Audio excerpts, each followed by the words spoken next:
What are your strengths and weaknesses? Sir ये सबसे चूतिया सवाल है सर। सबसे पहले तो स्ट्रेंथ है ही नहीं। In English, please. I'm telling you. Why will I tell you my weaknesses? मैं आपको अपने स्ट्रेंथ वीकनेस के नाम पे बताऊंगा। You know, जैसे English. I'm a perfectionist. मैं वर्कोहॉलिक हूँ। मैं इनोसेंट। English. बैंक क्या लौड़े? ये क्या इंग्लिश लगा रखा है बे? 4 साल का था मैं जब मेरे पापा जबलपुर में किसी हलवाई के यहाँ काम करते थे। खुद तो कभी स्कूल गए नहीं, इसलिए अपनी गांड घिस घिस के मुझको स्कूल में भर्ती करवाया। अब कहने के लिए तो वो इंग्लिश मीडियम स्कूल था, लेकिन साले हमारे टीचर लोग खुद हिंदी में बात करते थे। हमारे स्कूल के लड़के एक दूसरे से यो व्हाट्स अप डॉग ऐसे बात नहीं करते हैं। क्या भौंक रहा है तेरा लंडा आजकल है? ऐसे गले मिलते हैं। किसी तरह रट्टा मार मार के 10th तक पहुंचे तो पता चला कि जिंदगी में सफल होने के लिए एक ही तरीका है, और वो है इंजीनियरिंग। सब यही कहते थे। माँ बाप, टीचर लोग, गली का वॉचमैन भी हमसे पूछता था, और भैया कैसी चल रही है आपकी तैयारी? भग बेंचो, तुमको क्या करना है? इसलिए हमारे स्कूल के बच्चे हम सब पहुंच गए बकरों की तरह। मैं IIT, मैं NIT। अरे जिस बच्चे ने अपने बाप को जलेबी तलते देखा है वो तो यही सोचेगा ना कि जिंदगी में पैसा ही सब कुछ है। I did not choose this engineering life, sir, and neither did this engineering life choose me. It was shoved down my throat by my teachers while my hands were tied to my back by my friends and my parents watched in silence. और English सुनेगा तो मादरचोद तो सुन।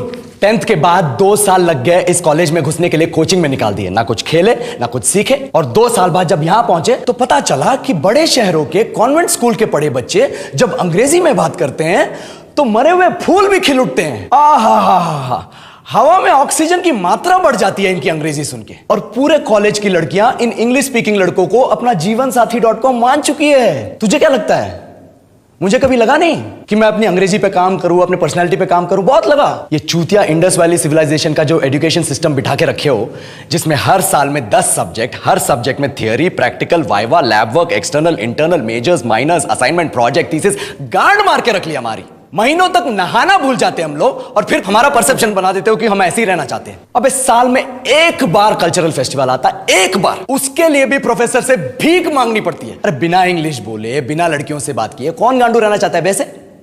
पर time कहां है कुछ सीखने के लिए? लगे पड़े हैं कोडिंग सीखने, 3 लैंग्वेज सीख रहे हैं, अलग अलग इंग्लिश छोड़ के। लेकिन जब प्लेसमेंट्स की बात आई तो सबको एप्टीट्यूड चाहिए, पर्सनैलिटी चाहिए, इंग्लिश स्पीकिंग चाहिए। It is not that we can not speak English, sir. We are just very conscious of our diction and our pronunciation, and we are not confident to speak in front of anyone else. If the curriculum was a little bit diverse, if the engineering colleges in our country focused on our all round development instead of functioning like a goddamn factory that is just mass producing robots by killing their dreams and handing out degrees, I would not be sitting here in this pointless HR interview, the likes of which exist only in our country.